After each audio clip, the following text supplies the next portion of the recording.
Here's the aluminum track nose from the last series of videos I did. I shaped it using the simplest of tools like a ball peen hammer and a shot bag and a stump. It was a lot of fun.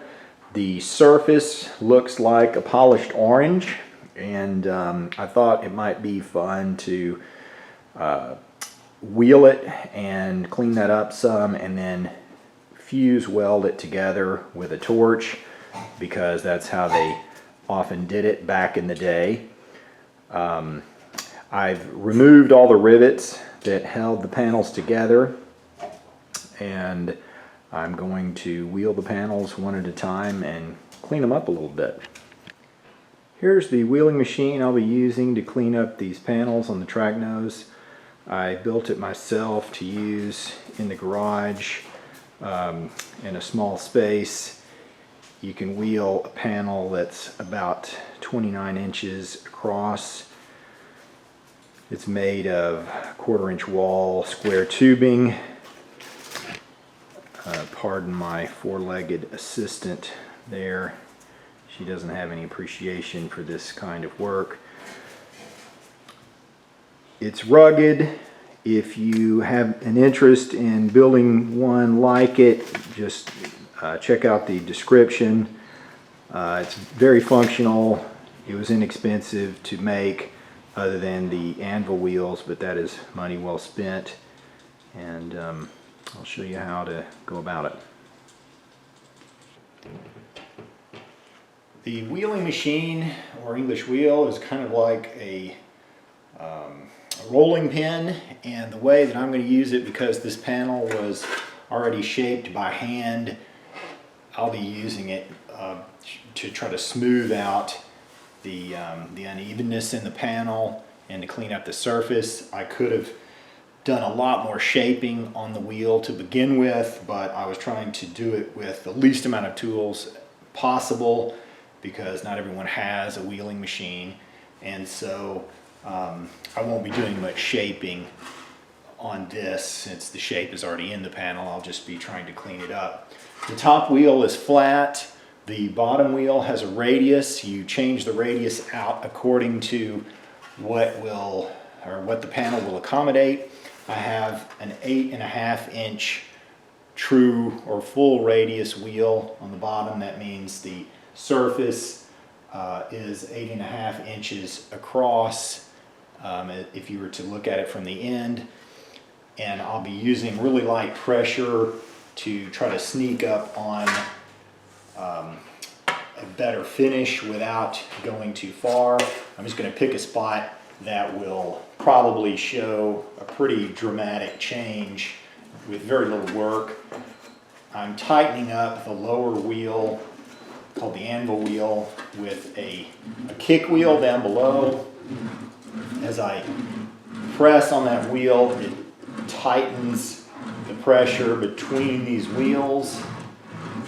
There's a lot more to wheeling than I can explain in this short introduction, but it just kind of gives you an idea of what's possible. I don't want to squeeze the panel so hard that I add more marks to the panel, and so I'm trying to watch somewhat carefully. The panel is going to be getting smoother and shinier.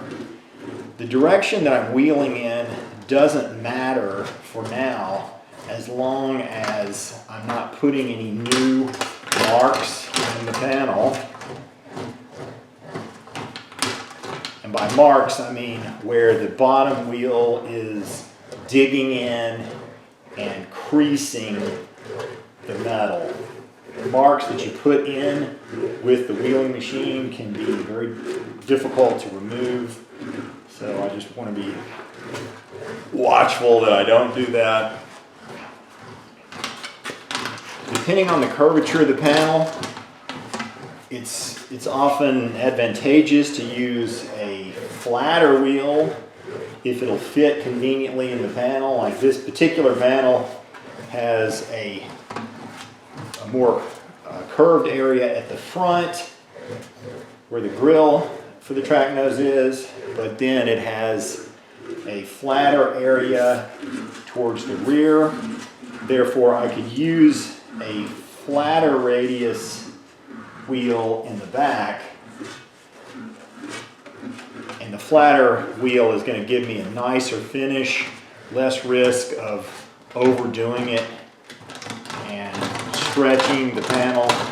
By stretching, I mean I'm squeezing the panel and making it thinner and longer, basically, or adding to the surface area by trading off thickness. In the curvy areas, you typically have to stick with a more curvy wheel because that's the only thing that fits very well. So on the edges of my panel, where there's more curve, the wheel that I had in there fits just fine, whereas if I had a flatter wheel in there, it really wouldn't fit, and I might mark up the panel pretty badly. I'm trying to spend a little more time at the front just because there'll be a more obvious before and after to look at.